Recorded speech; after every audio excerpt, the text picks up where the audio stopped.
Good morning and welcome to Sunday Coffee, Art, Design, and Architecture.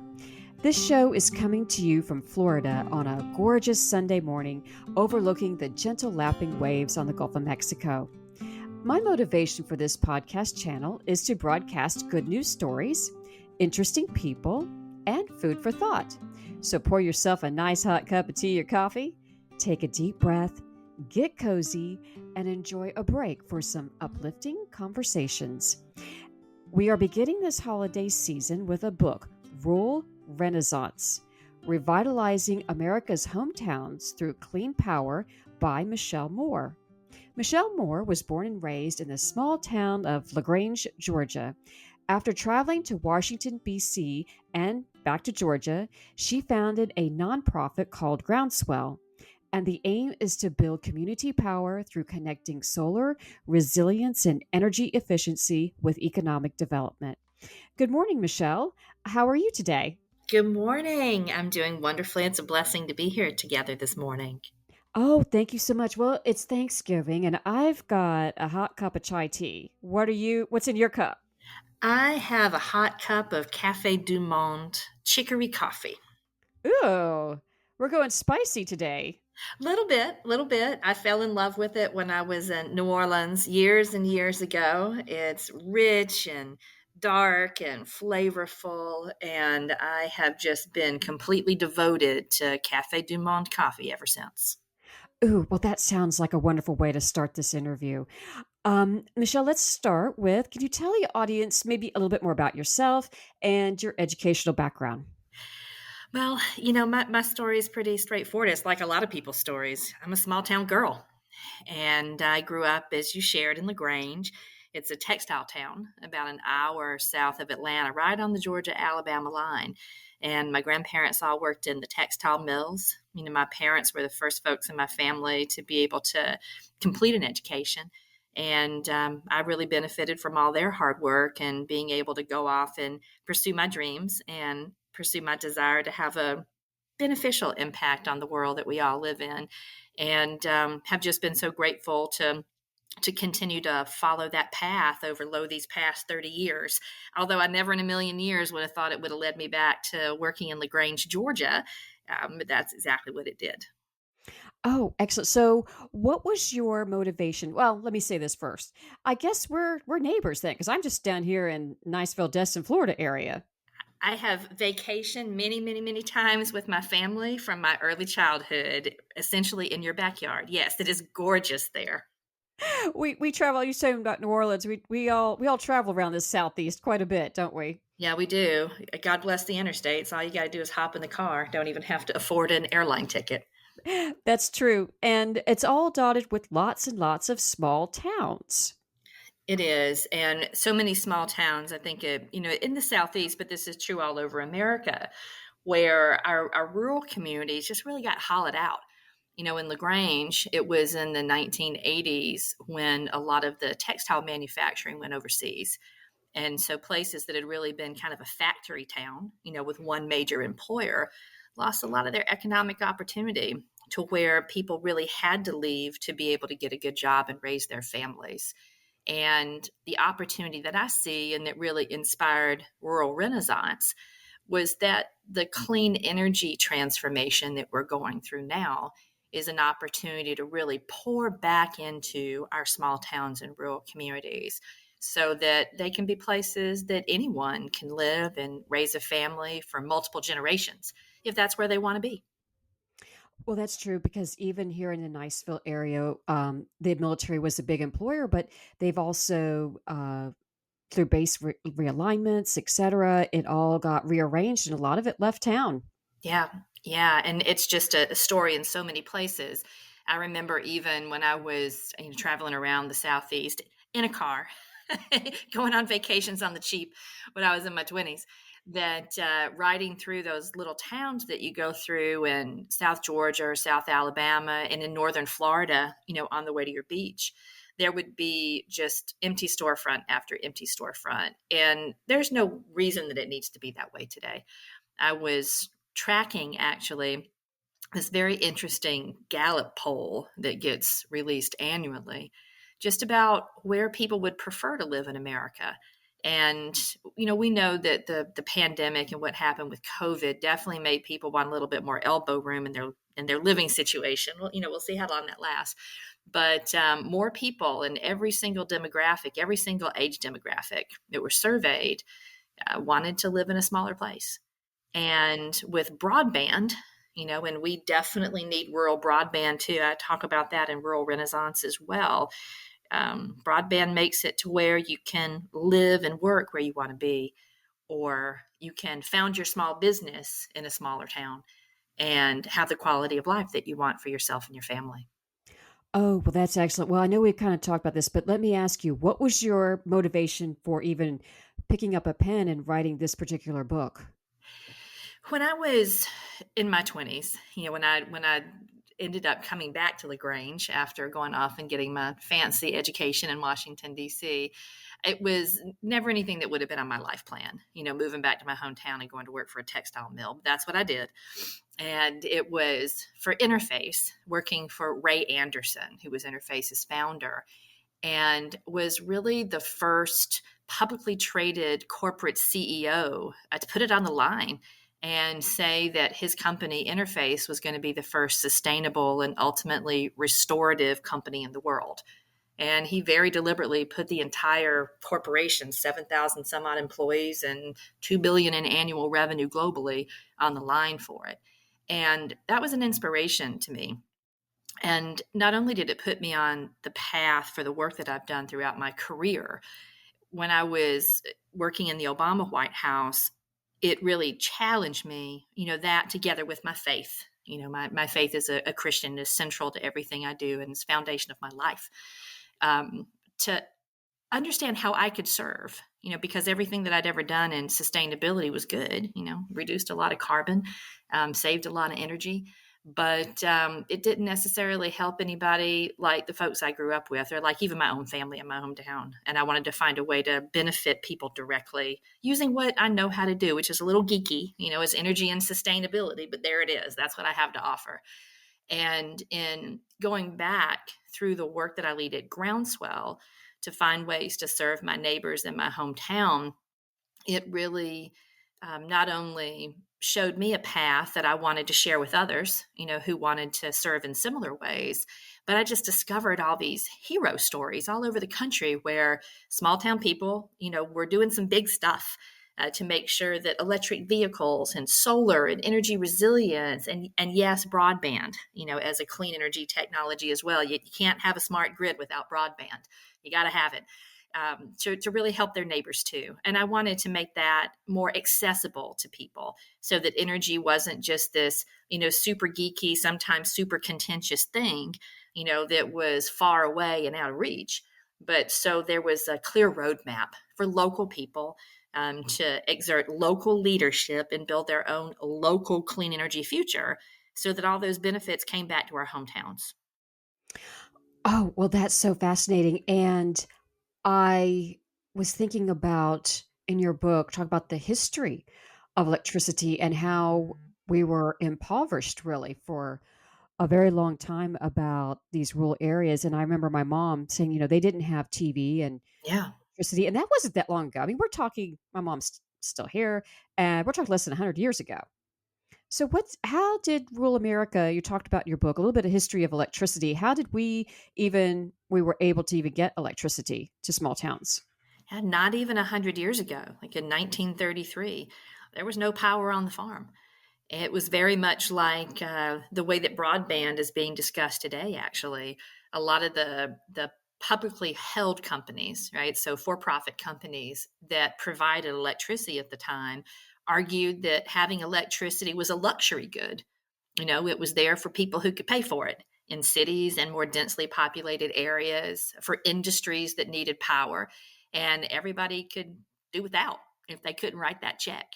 And for rural America, there was a particular challenge because less densely populated areas meant you had to run longer lines, to get power to the farm.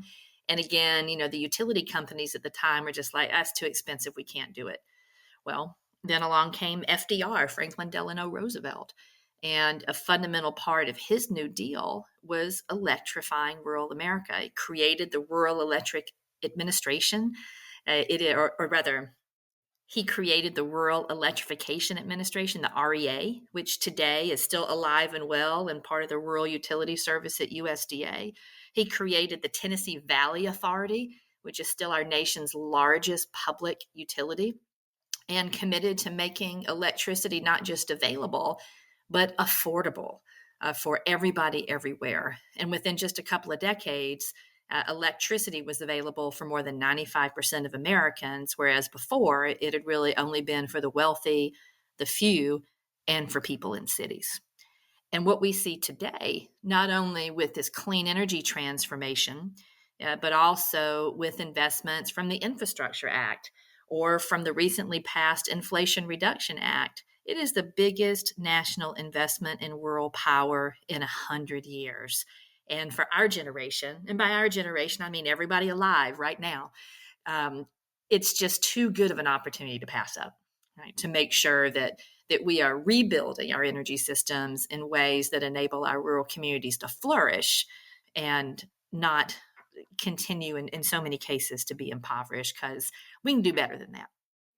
Well, I was surprised to learn in your book that, and we've all been talking about infrastructure crumbling, that really we're going to have to do something anyway because the power lines will only have a lifespan of 50 years anyway, and they're struggling.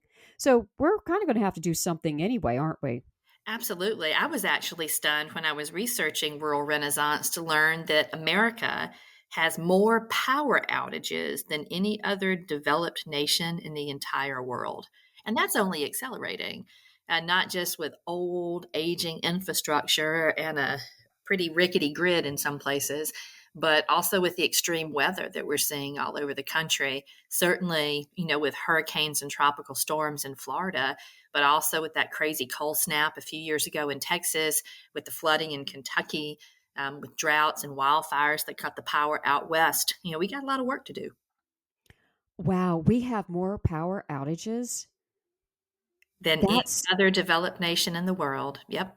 That's shocking. I have traveled over to Europe, and I actually have traveled through Southeast Asia and India, and they would have rolling power, be on some and then off some and then etc.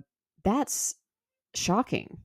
Well, in rural communities, when the power goes off, it tends to stay out for longer because you're at the edge of the grid. You're maybe a little further away, from the resources that you need to get the power back on. And although our linemen, the linemen, men and women who keep the power going for our electric utilities around the country, as hard as they work and as heroic as they are, individually and as teams, when the power goes out in a rural area, it's going to take longer to get it back on for the most part than, again, if you're in a more densely populated urban center. So there's a real, not just an opportunity, right? Like we've got this moment that we can work in together to do better for ourselves and do better for our future generations. But, also to just fix some stuff that's getting pretty broken in some places. We're gonna have to fix it anyway. Yeah, exactly. Okay, so I'm going to come back to that too about our heroic linemen and hurricanes. But before I do that, I'd like to ask you about you have 7 principles for rural renaissance that goes through this book. Could you? We'll start with one, and I'll let you talk about each of them. Align values with values. What does that mean? Well, when you think about it, when you look at any system, our energy system included, systems tend to produce outcomes according to the values that they're built on, right? So, we can tinker at the edges all we want with trying to change the outcomes, but unless you really inquire deeply about the values at the core of a system, then you're just going to eventually get the same result, right? Like the inertia of the system is going to drive you back towards the outcomes you didn't want to be seeing anymore. So communities have values and, beliefs that we hold very deeply. Some of the values that I think about that the community that I grew up in hold are, hospitality and being welcoming, sharing with our neighbors, like coming together and helping people when someone's down on their luck or when someone's had a hard time. And aligning value with values is all about looking at our energy systems and the way that our energy systems create and distribute economic value, like who pays for energy, how much, who gets the savings, where the savings go. How is our energy system impacting frontline or fence line communities? What kind of pollution's produced? What does that pollution do to people? And making sure that the way our energy system works really reflects the values that we hold as communities and individuals too. And I like this too, your second value, put public back in public utilities. Amen. Amen. Our public utilities have an interesting place. Particularly in a nation and in individual states, right? Because our energy system is really a great example of federalism, when it comes to where the rules get made, because what states decide is so very important. But if we value markets and we value, free information, but most of our utilities across the country, our investor-owned utilities, are regulated monopolies. So they get to be kind of the only game in town. And the trade off is that they get to be the only game in town, a regulated monopoly. No one can compete with them by law in what they do. But the give back is that they're supposed to operate for the public good.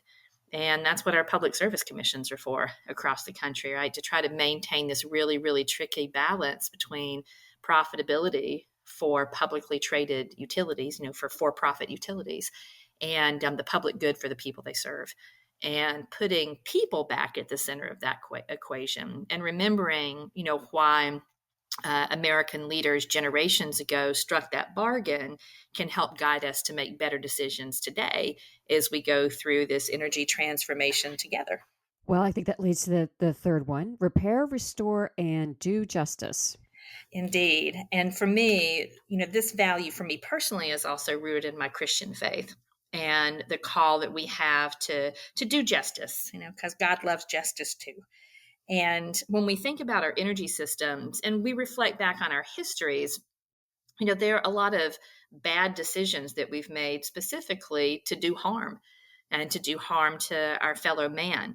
One of those, for example, that deeply impacts our energy systems is a policy from the 1930s called redlining. And it actually came about and was implemented about the same time that rural electric co ops were being created across the country. And redlining basically was a federal and a financial policy that said that it was too risky to lend money to African American, Black, and Brown communities.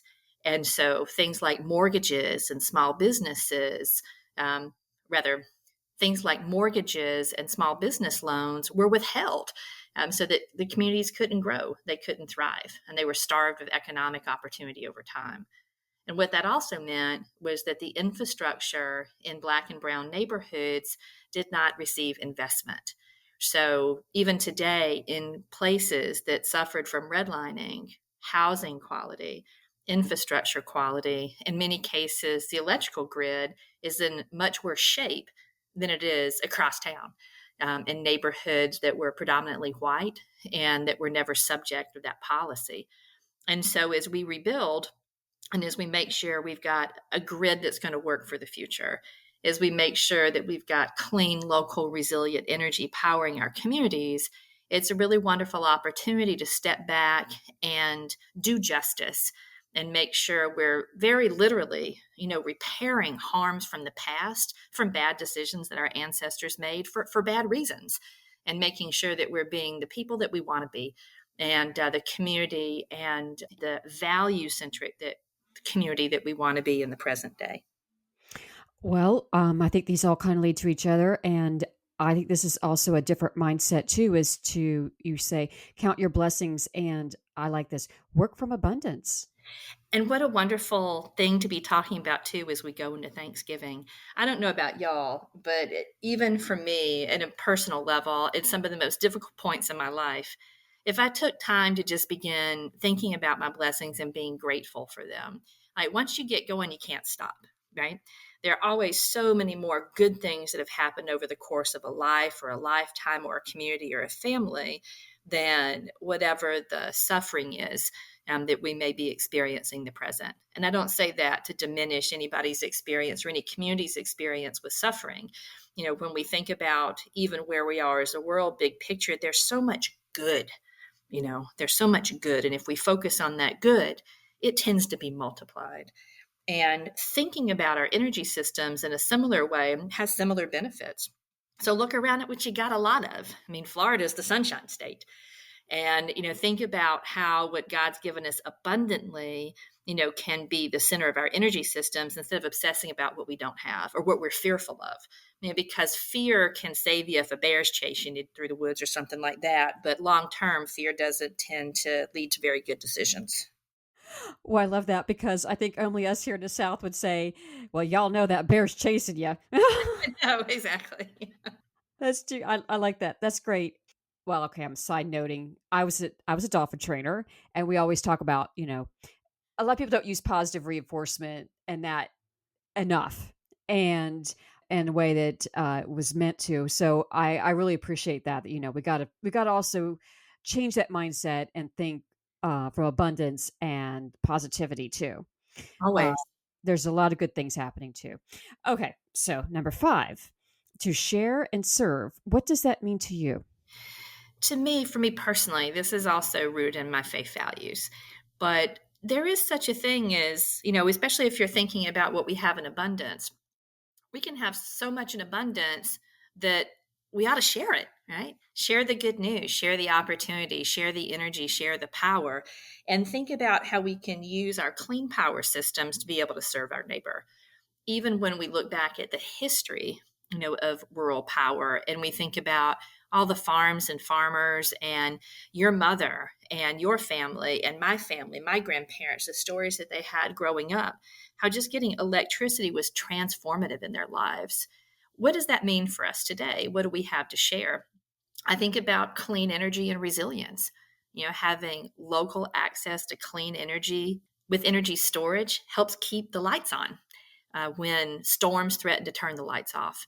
So, when we think about all the things that energy does for us, when we think about the sources of energy and the technologies that we have in abundance, there are so many ways that we can deploy those together so that we're really serving our neighbors and sharing what we have instead of, kind of hoarding it and thinking primarily about, okay, well, how can we make sure that everybody who can afford this stuff gets it first or best, instead of thinking, okay, how can we all rise together through the way that we make this transition?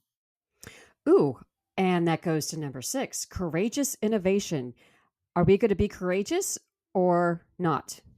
I'm a glass half full kind of person. So I'm going to say enough people are going to be courageous that we will get to where we not only need to be, but where we have the potential to be, to where we can be.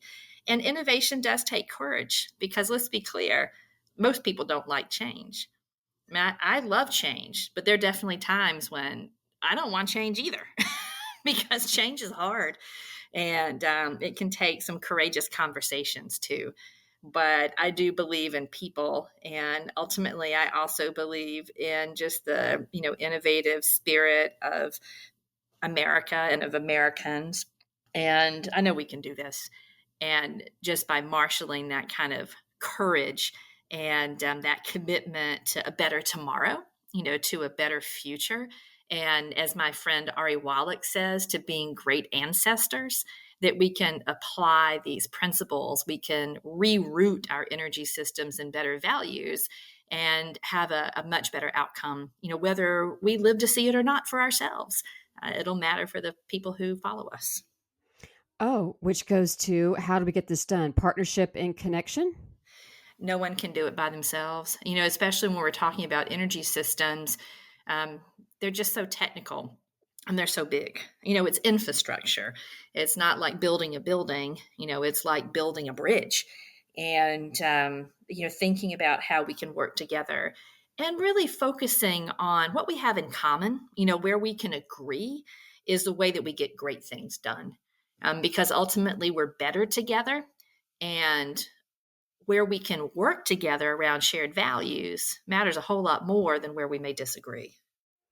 Well, that kind of brought me back to since it's Thanksgiving, the partnership and cooperation when we came to this country with the Native Americans. And then we decided on the American Revolution. And then we brought trains and planes and automobiles. Everything happens pretty much in cooperation. It does. It does. And things go off the rails when we stop thinking about and we stop caring for and having empathy for the folks we're partnering with. When we focus more on our differences or when we focus more on getting what we want at the expense of other people. And continuing to hold that spirit of cooperation and just really appreciate and be grateful for all the wonderful things that it's done for us over time as a nation and as humanity can get us to a better future together, too.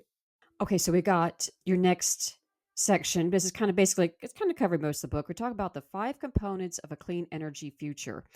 Okay, number one, what is energy efficiency? Energy efficiency is such a powerful way to serve our neighbors, and it's so incredibly geeky. It's got to be the least sexy aspect of a clean energy future, but it has so much potential. Let's go back to the example that I shared of redlining. And if you're in a home that was never built right, like it was never, we all love our homes. Doesn't matter, how humble they may be, but the same care may not have gone into building the home that you live in than one down the street. And the people who've lived there over generations never really had the money to be able to get it right or upgrade it either. Or maybe you're living in a home, whether you rent or whether you own, and you just don't have the financial means to fix things because there's a better option. You got to wait until they break. What you end up with is incredibly high utility bills. I share this story in the book, but my mama and op's house, which is always home to me, it was built very humbly in the 1940s in the Dunson Mill Village. And if Mama and Papa ever had to turn the heat on to keep the pipes from freezing, the utility bill would be over $400, which is backbreaking, just backbreaking. And across rural America, those energy burdens, and that's what we call them, it's the percentage of your total income that you have to spend on electricity and heat for your home, can be 20, 30, even 40% of people's entire household income for people with low incomes living in rural America. And energy efficiency is a way to lower people's bills and make their homes more comfortable and healthier. And the opportunities for energy efficiency are abundant. It's a great way to support local jobs, local contractors, create new skills, new certifications, and opportunities for local contractors to get more business. And it's just good all the way around. Little complicated to implement, but there's some wonderful examples from Washita, Arkansas, from Roanoke Falls, North Carolina, from LaGrange, Georgia, that can be replicated in any small community in the country. Okay, so the next component, solar power. Solar power. I have 2 words: Sunshine State. Florida ought to be leading the way in this stuff. Y'all got so much beautiful sun down there. But solar it's a wonderful local clean energy solution. And I say that not just because the sun shines abundantly on America everywhere, but also because solar can work at different scales. You've got big utility scale projects that power energy needs of entire municipalities, that support cities' clean energy goals, that support big companies that use a lot of power, companies like Google or Amazon. You've also got the opportunity to really bring solar down to the neighborhood scale so that you're able to generate your own power locally and keep it closer to home, and combine it with resilience technologies too. In case the power goes off, your lights can still stay on. There are a lot of different ways to do it, and a lot of emerging strategies too. Like I love agrovoltaics, where solar panels actually complement agriculture, increase yields so that we get dual land use out of the situation. But it's just a beautiful, wonderful, abundant technology that has all sorts of ways it can enrich and really help our hometowns to thrive. Okay, well, I'm going to ask the Florida question. So, what about hurricanes? Because we all know, like Jimmy Buffett said, you just can't reason with hurricane season now. How are we going to, how is solar, is that going to affect my power in a hurricane? There's actually a great story that came out of Florida from this last big hurricane that came through. And that was a community called Babcock Ranch that had solar power on a microgrid with energy storage. And even when the power grid went down, the folks at Babcock Ranch still had their lights on. And it's because they had local solar power with energy resilience through storage and a microgrid connected to it. And there have been a lot of stories like that from around the country, too, not necessarily in hurricane territory. There's a community up in Alabama that Alabama Power helped to develop, where the community is powered by solar on a microgrid with energy storage and a whole bunch of smart appliances. So, what's key about this, it's not just solar power, right? It's not just that if the sun is shining, even if it's a little cloudy, right, you're still generating energy during the day. It's being able to pair that with energy storage so that you're, storing all that power essentially in a big battery. And by big, if you had energy storage in your home, if you installed a battery in your home to go with your solar panel so that your light stayed on no matter what, that battery would be about the size of a household appliance. So we're not talking about anything big here. If you were installing a battery that kept the power on at a local church, so that that church could serve as a refuge, for folks from the community to come to in case of a storm, so they had access to power and electricity. A battery that would keep a 2,500 person sanctuary going in a power outage would only be about as big as the air conditioning unit that kept the church cool. So, so it's at a very approachable scale. And, the technology just makes so much sense, not only for the grid, but really from life, health, and safety when you're talking about weathering a hurricane or weathering any other kind of extreme weather or whatever folks can throw at us to try to bring the grid down. Well, that's good going into your next component, resilience. Yes, ma'am. And resilience, I find, is something that is on everybody's mind because there are just so many threats out there.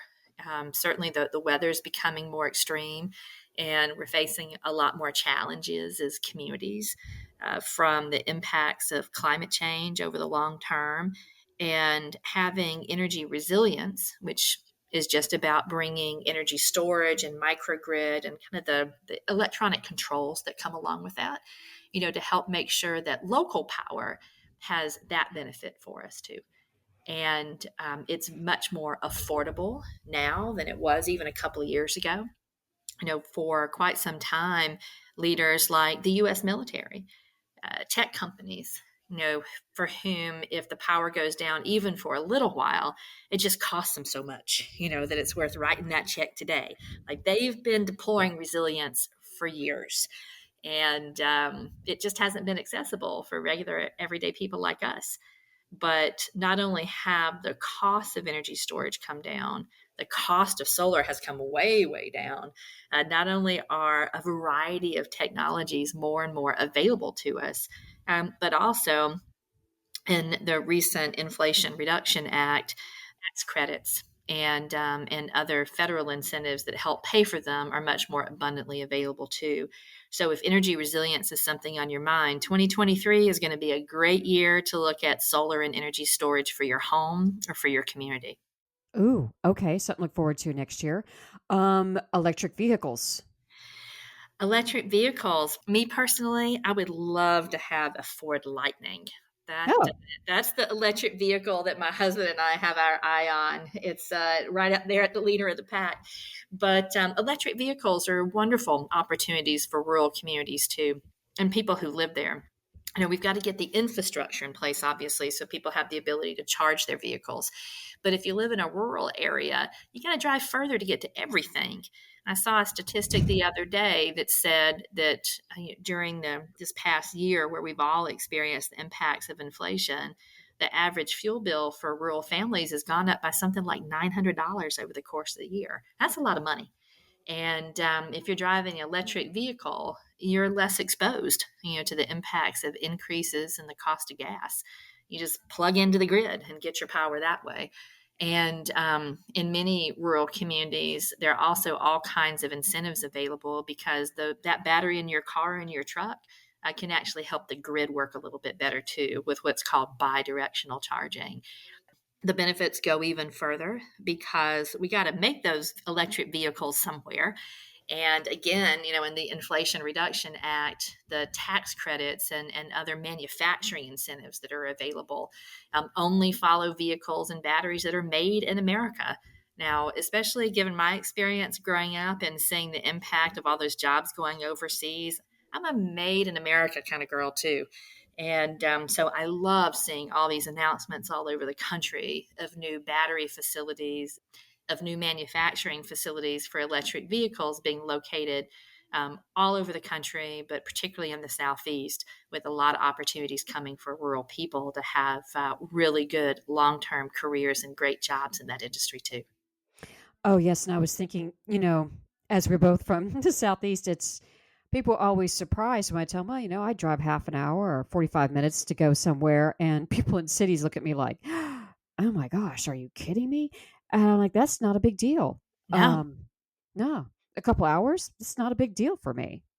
exactly, exactly. I think about growing up in Lagrange and whipping back and forth between Lagrange and Atlanta, because there were so many things you just couldn't get locally, and you had to drive an hour to be able to get what you needed, and that was just kind of a regular everyday thing. Okay, well, I'm gonna put it out there for him too, though. I drove my dad's '69 Camaro, and I can drive a stick shift. So I put a word out there right now. Electric companies, I'd really like to have my stick shift back. Sorry. Yes, and how cool would it be to have some classic vehicles like that that were retrofitted for EVs too? I've seen a couple of them out there. There's some big old tickets on those vehicles too, but my dream car, my real dream car would be a 1972 International Scout. Ooh, Yes, retrofitted for EV. yeah, yeah. That's what I want. That's what I want. Everybody. So car people. That's you got two customers. Okay, so the next one you talk about this in your book too is broadband, and as we all know from the pandemic, how little access that all of us really need for the internet. And I was thinking about it, and so many job companies. I mean, if you don't have access, like my mom, to even just fill out a job application online, you can't just get a job. No, absolutely. As one rural North Carolina mayor said, no one wants to be located where the internet sucks. And that's about the truth. But broadband today is a lot like where electricity was in the 1930s. And as many people have called on across the country, we got to think about broadband as a utility, not as a luxury good. And deploying all this clean energy, deploying a smarter grid, making sure that we've got a resilient grid that's going to meet our needs for the future takes broadband. And similar to what some folks may have seen when we're talking about building infrastructure, like dig once, lay that cable once. Make sure that the broadband that we're using for our energy system is accessible and affordable, for people everywhere to get the internet service that they need to. Yeah, because we just at this point, there's so many companies that are just everything's online that you just can't do anything almost and pay bills. Yeah, absolutely. And I think about it for kids too, because not only was the internet so incredibly important for kids doing remote learning when schools were shut down in many parts of the country during the pandemic, but the internet continues to be a fundamental part of our learning infrastructure at this point as well. And if you're a little kid and you're growing up in a household that doesn't have access to broadband because the house is located in a county that barely has access to broadband, then you're just really, behind the eight ball from the very get go in terms of trying to learn the skills and get the education that you need to be able to thrive in today's world. So there are just so many considerations.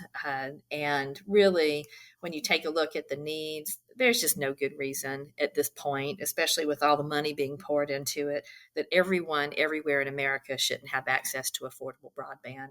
It's a gotta do, not a nice to do, and shame on us for not doing it faster. Yes, just like the power, getting power to people. Exactly. Okay, so you've got on page 139 like a little diagram of a microgrid. How do these microgrids work in communities versus the other way we had with the big utility companies and the transmission lines, et cetera? Can you explain a little bit more about that? Sure. And I think a great way to think about it is just to consider just the benefits of being able to go small. Back in the early part of the 20th century, when electrification was just getting going, and at the time, the most available, abundant, accessible, affordable way to generate power was really big power plants delivered electricity over very, very long transmission lines. So we had this kind of industrial scale infrastructure for electricity, if you will, that was a benefit at the time. Lord knows it helped lift millions and millions of people in multiple generations out of poverty. But it was a little at odds with the way that we make decisions, right? We make decisions as local communities. We make decisions about energy policy at the state level. We use energy at the local level.